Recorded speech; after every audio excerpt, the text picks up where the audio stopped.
Hello. You can hear me, right? So welcome all to this amazing event, and I'd like to welcome my guests and you, or the audience.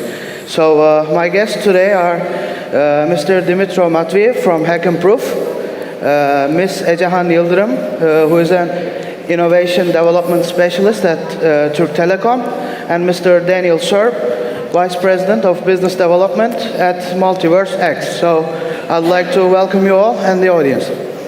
Thank you. Oops. Can I get my phone right here? I'm sorry. Your phone? Yeah, thank you. Just a little hiccup, thank you. So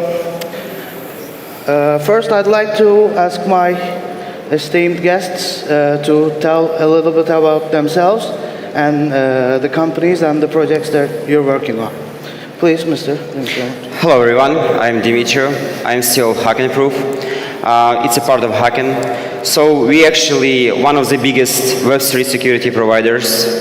If you know any of Web3 company, they might be work with us. So we do audits, we do penetration testing, bug bounty, work with researchers, we do data analysis, and etc.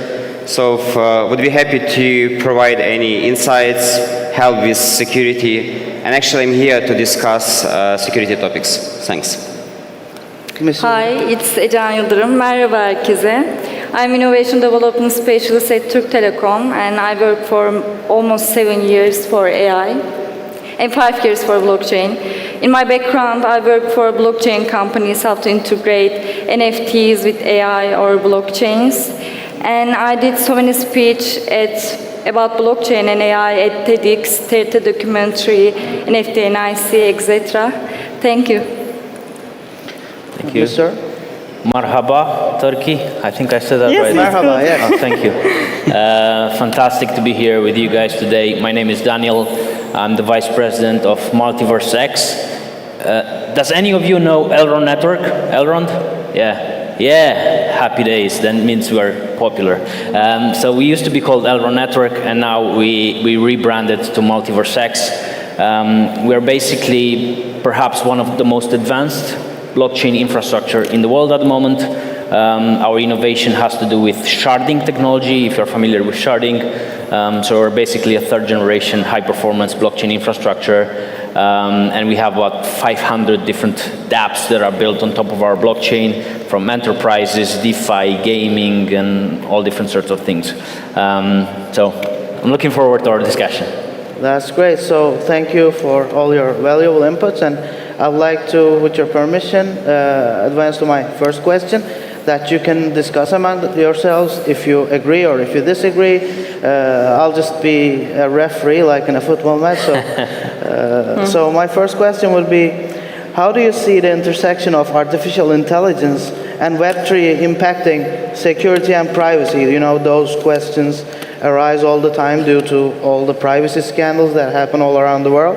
And are there unique challenges or opportunities that arise when these technologies just kind of converge? So, Okay. I can start, if you don't mind. So first of all, as I mentioned, we work with security, and definitely AI helps a lot nowadays. Of course, we have challenges. So first of all, you know, let's say if you take a final decision based on, let's say, even ChatGPT, that means that ChatGPT actually got this data from some database. That means that someone actually put this data. So you have to trust. And every day you trust more and more, even without actually taking a look at those sources. So nowadays, the big challenges for AI is having a trusted source of data.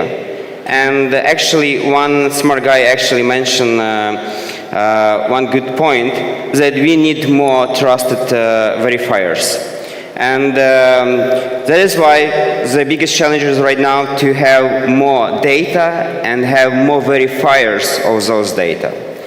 Opportunities, of course, we have opportunities, because nowadays, so for example, we have a bug bounty platform where each hacker developer can actually submit vulnerability report and help company to discover vulnerabilities. So they definitely use AI tools to find those issues, find those vulnerabilities, and even more help to draft a good report about this issue. So by using AI, we now can actually make better our decentralized platform. We can actually make better approaches how we handle this blockchain system. At the same time, when one guy can use AI for good things, like find the vulnerability and help to fix them, other can exploit. Yeah. So we have to be faster. So I wish AI will help people who actually create a Web3 business for good things to move faster and actually do good things for the world. That's cool. Thanks. It was good speech. I may agree with you also. Best challenge is, I think, data. Who owns the data for AI? We always working for the data, but we collect also data, and we come this salon just for the decentralized things. So we need more decentralized, we need more secure data systems, and also AI can help this intersection part, user experience part. We created so many platforms, decentralized, but we need more user experience helping systems and more privacy and security systems. Yeah, absolutely. I think you both have some very valid points. Again, with any new technology, I think you can use it for good or for bad. Sure.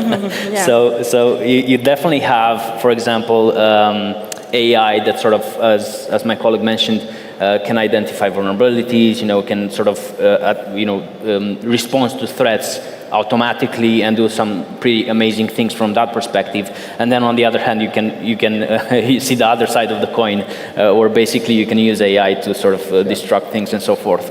But what I'm really, optimistic about is the blockchain part, right? Yeah. Because I think if you had AI without the blockchain, then that would have been really bad. Yeah. But now, because we have this idea of decentralized sort of networks with no single point of failures. Can I respectfully intervene right here? I'd like to ask a kind of a follow-up question. Yeah. Because, I'm personally very interested in blockchain and everything, and I've always heard this argument, especially with regards to the upcoming U.S. elections. We should use Bitcoin in electronic voting because it's foolproof. Do you think blockchain is actually foolproof? Could you trust blockchain your entire nation's voting system? Yeah, it's a tough question, and again, I think nothing on the internet is 100% proof, right? We have to be aware of that. I mean, you can always tend and wish that that is the case. So when we speak about that's, I think, ideal. But on the other hand, I think blockchain indeed can actually be super trustful, especially in the US now with the electoral system that they have, which is like from from a few centuries ago. Definitely, I think it's a better option, right? And especially when we are discussing about digital identities of people on the internet. I think that's a super interesting concept. And do people actually want that to happen? I'm not sure. But it would definitely be an interesting... You practically said that it's the best option out there. Yeah, definitely. I mean, we have seen some states that have a version of voting systems, right, on the blockchain.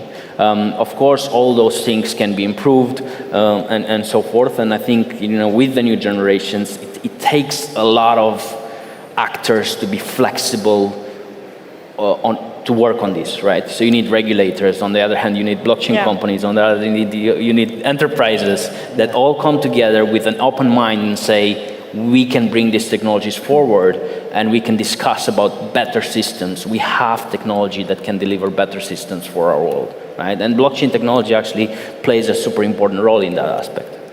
And we need more fast internet for that, 5G, 6G. If we want to vote these systems, we need more fast, more secure internet and network systems. That's true. And actually, I also have here thoughts. So first of all, what is election? Is democracy. Everyone would like to have a choice to be anonymous and etc. Sure. If you choose and if you use devices or other stuff, it's impossible to be fully anonymous. And this is the first problem. Second one, you was right. It's hard to even, like, say, give a device to each person. So nowadays, we cannot even find city in the world where everyone use a bank card. Some of them use cash. So we even cannot deal with that, not with blockchain. So the second problem is mass adoption. And the third thing is actually that we still cannot fully control technology. That means we don't know, we could run something in parallel and actually test how it works. It's a good point. But actually, we need maybe 5, 6, or 10 years more even to take this as a main system in a huge country like Turkey or USA or Ukraine, because actually it's a serious choice. Someone can actually find the way how to control this and game over. Yeah, that's true. So let me get to my second question. You know, as our panel's focus today is our security, our safety, and our privacy on the internet. So my next questions would be in the same vein, so please forgive me from now on. So do you think complete anonymity is possible on the internet, especially in this day and age when all the devices we own have microphones and cameras on them? And what does this prospect look like, especially in Web3 arena? Yeah, maybe you can start if I'm allowed. It's always a question. So first of all, I think, do people actually care about anonymity? It's a tough, in Web3, yes. It's a really tough question because I think we're part of the 1% of the people who are aware of what's happening on the internet, and then maybe 99% don't actually care, whatever, and then they all have passwords of like 1, 2, 3, 4, 5, 6, 7, 8, or whatever. So that's one element, right, that we need to sort of discuss, and I think we need a lot of education of why anonymity is important, why you need to secure your identity on the internet and so forth. And then the second element, we sort of want complete anonymity on the one hand, but on the other hand, when there's hacks happening, or we wish we knew more about the hacker. We wish we knew more about, what's happening on these networks and so forth. So it's always a very, fine sort of line on how we actually move forward. And I think there's some really interesting technologies on that front. Especially if you think about zero knowledge proof technology, where you sort of can choose what kind of data you want to share. That's super interesting. Then digital identities on the internet as well is super interesting. So there's several technologies that sort of allow users, and especially because we are blockchain advocates, we sort of want the data to be controlled by the user, right? And in a way, the user actually should have the opportunity to say, this is the data that I want to share at this particular time with this particular actor, right? And then anonymity should be a choice of the user. Which I think at the moment, in the Web2 space, you don't really have that much anonymity. And I don't think you can have 100% anonymity under any system, but there's technologies that can help you do that, and can help you do that in a really compliant way as well. I'd like to contribute with an anecdote from Facebook's founder, Mark Zuckerberg. When he was first setting up Facebook, it was all about students at Harvard connecting. So it was just kind of a localized social media platform at first. Then a friend of his just comes to his home, and he apparently falls in love with a girl, and he asks him if he can dig up any information about that woman. And so he says, yeah, sure, I have her information, and the other guy is shocked, and he says, why do you have all that information? And Mark Zuckerberg just plainly replies, those fools are giving me their information for free, and I don't know why. Yeah, it's true. That's the key. So let's not be fooled by this atmosphere. So anything to add, Ms. Yildirim? So it's really a challenge because we use smartphones at homes, we have smart gadgets, and they all collected data, and AI works like data.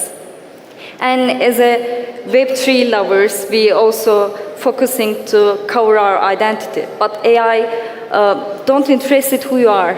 Just AI can collect your patterns, your actions, and they need just your actions, not Ecehan or something. So if we are awakeness for that, we can read the GDPR or Turkish version KVKK, and we can understand. We use social media and we give all information to internet. And I'm really in the point, nobody care about these security things now. Because we can close our phones, but they can listen already. They can, yes, they can continue. And we already accept this when we buy this. This is the new age, and I'm a little pessimistic for that. I think not possible to full of anonymity in Web3 age. Such a grim outlook from And I work for telecommunication also, I know that. Yeah, sure. So, Mr. Matviiv? Yes, so it's a good point from Daniel that do we need actually a full anonymous? So I believe that it's a good question that people afraid of losing control. So we would like to control our privacy or control something that we own. And if you're an expert in some field, so there are also a group of companies who are expert in anonymous field. So it's kind of their job, and yes, they can complete as much as possible anonymous for people, for some data, and etc. But if we actually answer the question, is it possible to be fully anonymous as a person? No. Because first of all, even when you grow, maybe at age of 12, 14, you start realizing what is the world, what is technology, how it works. But before that, you already shared some data, or your parents shared data of you, and this data is owned by someone. So you can try to change identity, and then someone can play with your identity as a professional group who can help to be anonymized. But if you even buy, let's say, Nokia 1110, which was published 20 years ago, and you believe that you are anonymous, just remind about Turkish Telecom. They actually help you to identify by SIM card. So this is a question. About blockchain, other stuff, of course, we can use blockchain. They help us to be transparent, first of all. It helps us to deal somehow with privacy, but still, if you come to some MetaMask or other technology, they ask you about GitHub, Google, smartphone, email, and we actually handle this data, but we don't own this data. That's true. Maybe just to add on that, that's why we should probably focus quite a lot, especially on the blockchain side, on non-custodial wallets, right? That's why even at MultiverseX, we developed the X Portal wallet, which has now 1.5 million users. That is super simple to use, people create, and it's non-custodial. Why? Because we truly believe that users should have freedom of how they use their funds, how they do transactions on the internet and so forth. So I think that even in the future, especially in the context of the geopolitical context and so forth, in the future more people will be attracted to use non-custodial wallets. Because if you go on a centralized platform, then of course, your data is there. It's true. So thank you so much for your valuable contributions. And about the decentralized networks, and Mr. Serb actually touched upon a little bit, but I would love you to elaborate more on that one. In the context of decentralized networks, who should own and control data? So, and how important is pseudonymity, as we call it? How do you balance transparency and privacy? I can, if you mind, start. Yes. So, why we here? Because we have Web3, am I right? How Web3 actually appeared? Because someone created, then smart people come, start working, etc. Now we actually have more business around Web3, so it's more about mass adoption. Am I right? So there are two options here. Of course, we willing to own data as end users, and it's the right answer. But for mass adoption, data should be also owned by business to help Web3 growth and help actually rise mass adoption.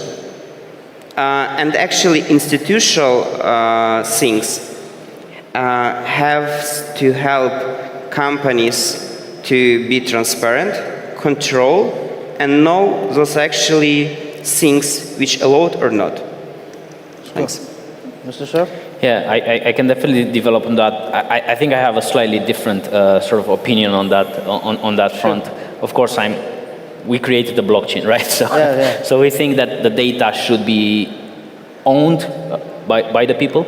I think that people should choose who access that data, how they use it, and if they want to monetize it. Yeah. Happy days, praise God. We have blockchain technology, which means that I can sell my data if I want to, and I shouldn't. And I know we can have a nice contract with Turk Telecom about this, where you can actually, and I think this is also helpful because you actually get more accurate data because people will be incentivized to give you accurate data because you pay for it in one way or another. So, and I also think that we sort of need in terms of like ownership of data, and that is possible through blockchain technology. We also need some sort of regulation that sort of what happens when there's a breach of data. I mean, we see so many articles on the internet, right? That, oh, hello, this company, they just breached the data of X million people, no consequences. Right? Everyday occurrence now.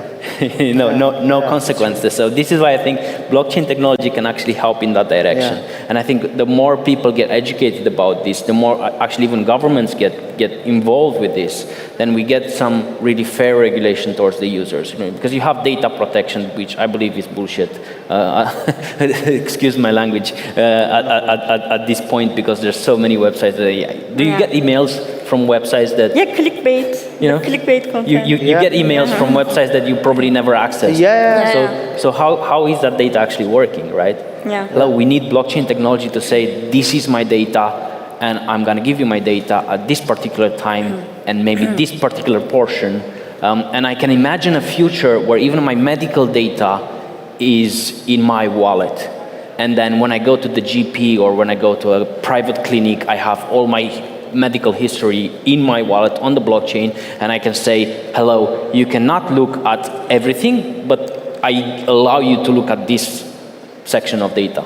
So you're basically saying major corporations would have to steal your data because it will be an asset. I think they already do steal the data. So I think they already do steal the data. But I think with the amazing blockchain technology that we have at the moment, and with a partnership between enterprises and high-performance blockchains, then we can really achieve something incredible, where actually the users will be attracted to give you accurate data, with which you can do amazing business, by the way. That's good. That's great. Thank you. Ms. Yildirim, do you want to... So they should own their data, I agree. And they must prove their identity to regulation also. Blockchain really helps to this balance. I think this is more efficient part. That's cool. Yeah. So, thank you. So, you want to just one, So, we definitely say that owning data, it's first priority of user, Yeah. But, of course, business and blockchain help to deal with integrity. Yes, and of course, business help to make a mass adoption. Because without mass adoption, only 3 of us will use Web3 as a Web3. So. Thank you. And now again, a question about privacy, because since the dawn of Web2, I think all those social networks and all those shopping websites have started gathering all of our data, including Amazon, Facebook, Twitter, now X, Instagram, Meta, everything. So TikTok, of course. Popular of also. Course. That's one from the East, actually, but still. So, does the future, in your eyes, hold an Orwellian outlook or as many of us would hope, privacy technologies will develop alongside those nefarious technologies to kind of counterbalance the act. So what do you think? It can go both ways. Yeah. I mean, it definitely can go both ways, and I think we need leaders that Are you pessimistic or optimistic for that? Sorry? Are you pessimistic or optimistic this way? I tend to be optimistic Yeah. because we build blockchain technology and we are sort of the rebels of the world. Yeah. We say no to the banks and no to the ownership of data and all that stuff, although we have to work with regulators these days. But no, I think it can definitely go both ways, and this is why the present moment in which we find ourselves is super important. Because with the rise of AI, which it can be super useful and so forth, but it can also be super damaging. Then I think you need different types of collaborations between industries and blockchains and governments and institutions and so forth. Nobody talks about AI ethics, for example, right? Where AI is amazing and so forth, but how do you choose the principles on which you feed data to an AI, right? Yeah. Well, what's the ethics behind? Yeah. How do you define that, right? How do you define consent and some other, super important topics? But on the other hand, I do believe that with the amazing technologies that we have, I'm more optimistic. I think that we will have a future where censorship and all this Orwellian can be actually fought with amazing technology, and blockchain technology is part of that. At the forefront.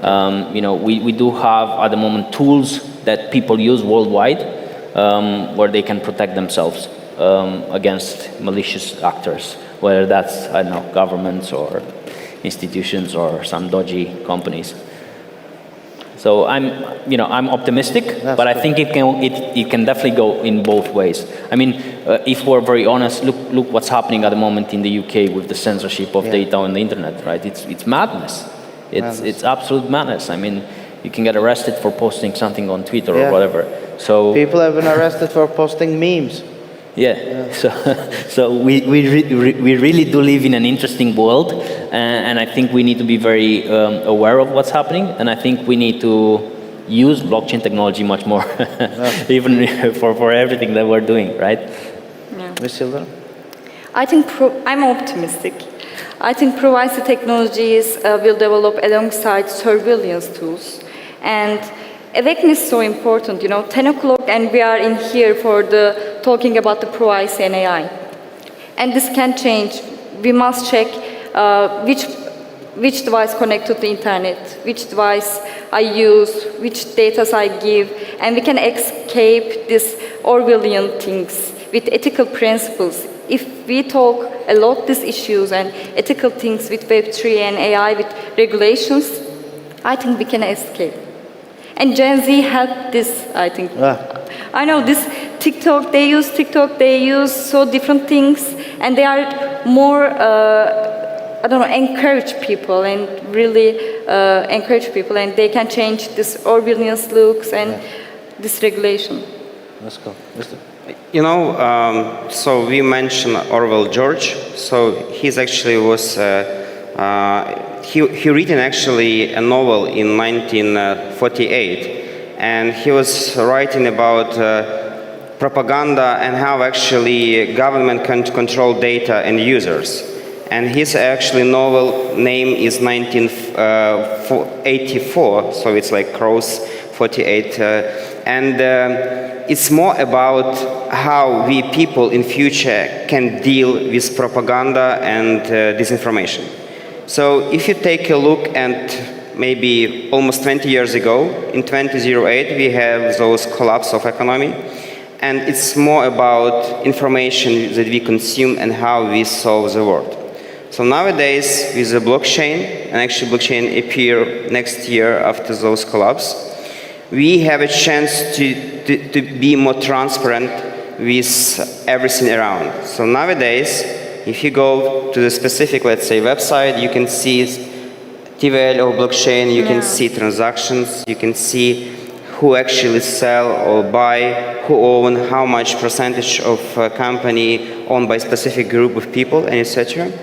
And this actually gives me optimistic thoughts about the future. At the same time, we still have issues that companies don't care about security much.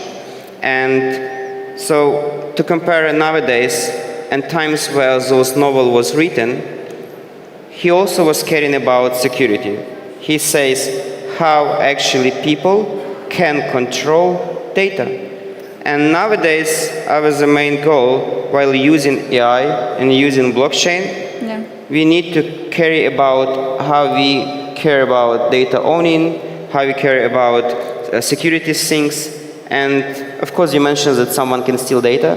And every year, this hack is more bigger and bigger.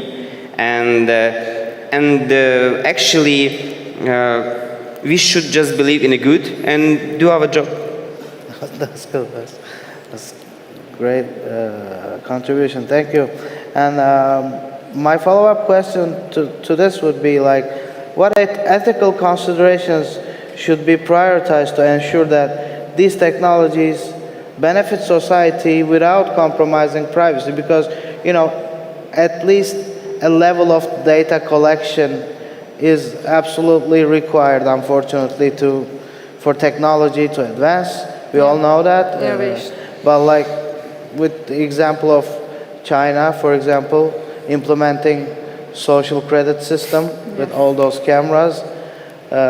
So how do we escape such practices but still continue to contribute to technological advancement? Okay. Again, I think some of the things that I've said before sort of apply again. My biggest issue with this is that, again, 99% of the people in this world probably don't care. And that's the biggest challenge, right? That's by far the biggest challenge. So it's up to us as industry leaders to come and say, this is important. Right. This is important, and we're going to put in all the efforts to have regulation, to have education, right? That's why wherever we go and we tell people, hey, you can create a wallet where you can have funds, it's non-custodial, and by the way, nobody owns, sort of, you are your own bank. That's the principle. Why is that important? Because something bad will happen in this world, and you won't be able to go to the bank and say, hello, can I please have my money? Right? If you go right now to the bank and say, can I have everything in my account? And if you're a millionaire, probably they won't be able to give you all that money on the spot, right? So that's why it's super important. And I think, again, as mentioned, especially with AI and everything, we need AI ethics commissions, right? Where we discuss very openly about how is AI biased. Right, because we just say, hey, it's just AI, but then if you have the data from a certain data point, then it's biased, and then you can't really trust it, and so forth. Then we need to have consent, right? And then we need to have transparency on how things are. And these things cannot come from, I mean, AI companies will not come and say, here, we're going to put all this available and do this, and so forth. Governments tend to be, and there's always a very fine sort of line between regulation and innovation. And I think what Europe sort of is very good at is destroying innovation. Right? In the past few years, everything that they've been good at, it was regulation, and then you really destroy innovation. Yeah. And that's why we are losing the sort of tracking when it comes to AI, because China and the US are innovating in that perspective. So I think there's a very fine line.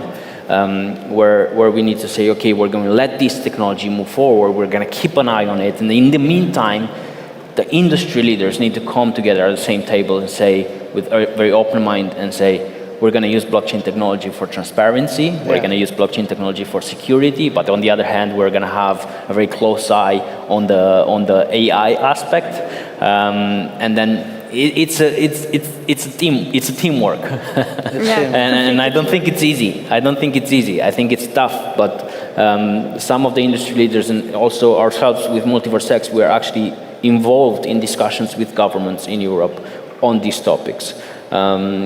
where we have workshops with different government representatives about blockchain technology and how it can help. And then we actually have the Romanian government running an NFT marketplace on top of our chain. So I think that's a first small step.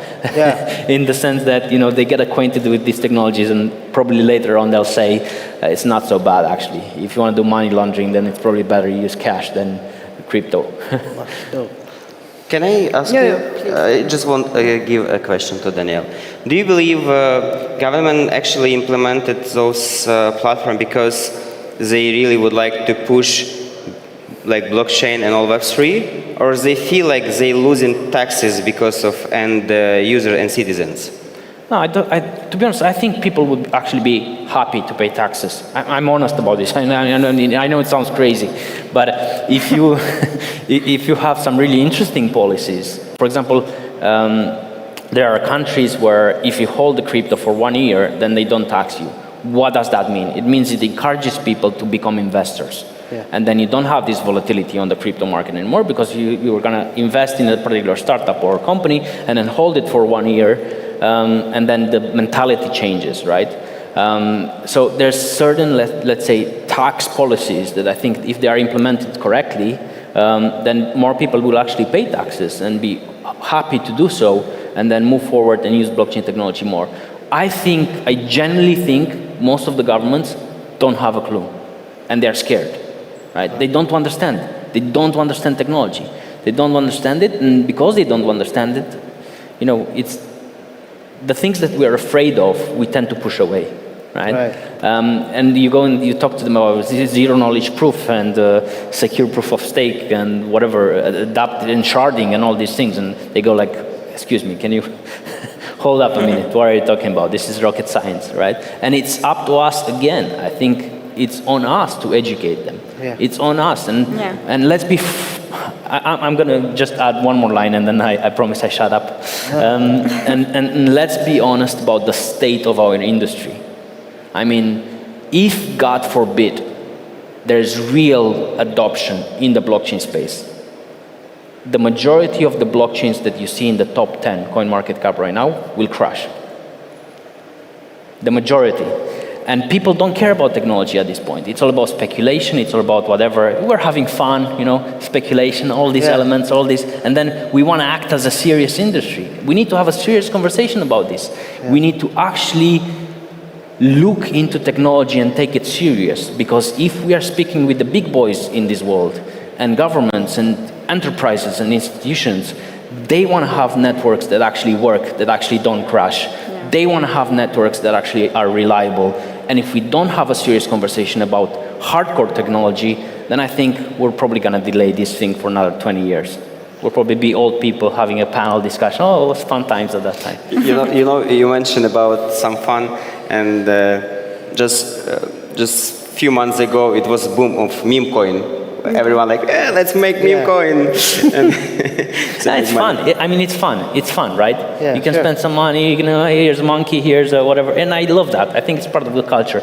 But on the other hand, let's also have serious discussions about infrastructure, about how it works, about educating people and actually take things seriously. He is the education for the government side, education for the big companies, and more trustworthy AI stuff also. And 2 weeks ago, we have new laws from Turkey side and AI safety papers, also Europe side, also United States side, but nobody knows that. We need to educate people, and we need some ethical principles teams from corporate teams. Turk Telecom also has some ethical team. Big companies probably they have. And we need more to understand and explain to people these issues. Not blockchain, but AI. Yeah, sure. I totally agree with them. Nothing to add. I agree with you all, and I'd like to think that there's still a stigma around cryptocurrency, and especially due to the rise of meme coins, and people tend to not take it seriously. That's the stigma that the crypto community is facing, but I'm sure that stigma will go away in a couple years. Especially. Well, hopefully it doesn't go away with a bad event. right? Yeah. We have to be very careful the kind of networks we adopt. Again, I keep saying this to people, you know? We have to be careful with the kind of networks we adopt, because we will create a monster, and we've seen this in the past. We will create a monster, and when that monster crashes, the whole market crashes. Yeah. And then we're back to square one. We need to be very careful what kind of networks we adopt. Guys, I know nobody wants to hear this. Take a look at the technology. Try to understand the technology, you know, because there's amazing things. We didn't even scratch the surface. When governments, enterprises, institutions actually use blockchain technologies on a daily basis, we're speaking about millions and millions and trillions of transactions per second. We need infrastructures, and I'm biased here, but we need MultiverseX, basically, high-performance infrastructure that can handle that kind of stuff, right?